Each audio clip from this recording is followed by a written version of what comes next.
The worst cruelty that can be inflicted on a human being is isolation. I hate imperialism. I detest colonialism.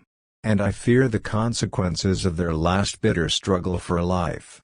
We are determined that our nation, and the world as a whole, shall not be the plaything of one small corner of the world. We must all build national unity, build all revolutionary forces, into one powerful wave to sweep away our main enemy, political imperialism and economic imperialism. We are living in a world of fear. The life of man today is corroded and made bitter by fear, fear of the future, fear of the hydrogen bomb, fear of ideologies. Perhaps this fear is a greater danger than the danger itself because it is fear, which dry. Even a child, if he looks at a map of the world, can point out that the Indonesian archipelago forms one unity. On the map, there can be shown a unity of the group of islands between two great oceans, the Pacific Ocean and the Indian Ocean, and between two continents, the continent of Asia and the continent of Australia. Let us not be bitter about the past, but let us keep our eyes firmly on the future. I don't want to be a dictator, because it is contrary to my own conscience. I am a Democrat, but I don't desire democratic liberalism. On the contrary, I want a guided democracy. I have a conception of my own, which I will put at the disposal of the party leaders if required. What, exactly, did Shah do for the Republic? His entire underground effort can be summed up by saying that he sat quietly and safely away somewhere listening to a clandestine radio. We are a fighting nation, continually struggling to overcome diseases from within, and to face up to foreign intervention from without. I myself am sometimes fed up with Hatta's policies. Hatta and I sometimes bug each other, but omitting Hatta from the proclamation text. That is the action of a coward. Hatta always gave the impression of rain.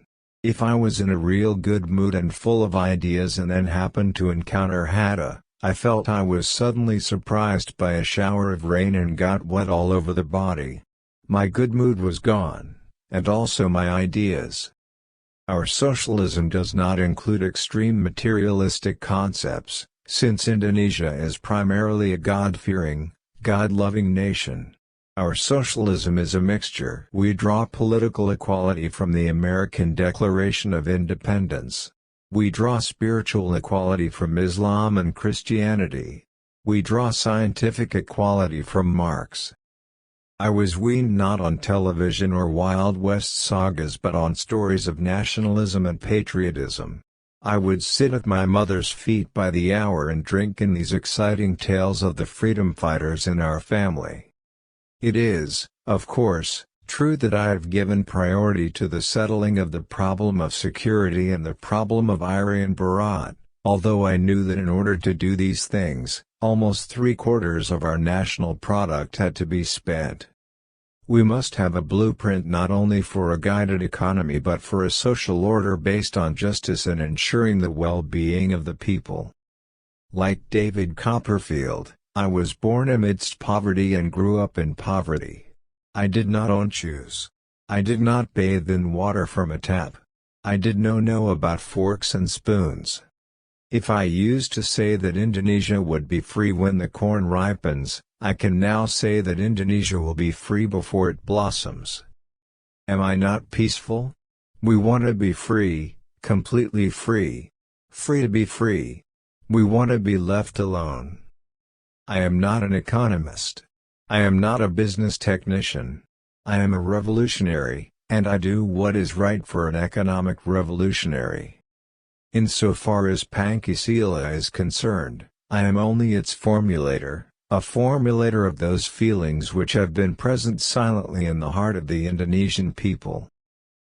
The principle of building an economy without foreign monopoly capital has become a principle which, for us, is no longer subject to amendment. Not only should the Indonesian people believe in God, but every Indonesian should believe in his own God. Upbuilding is necessary for the uplifting of our soul. Indonesia must be a strong country packed with factories. This is our utopia.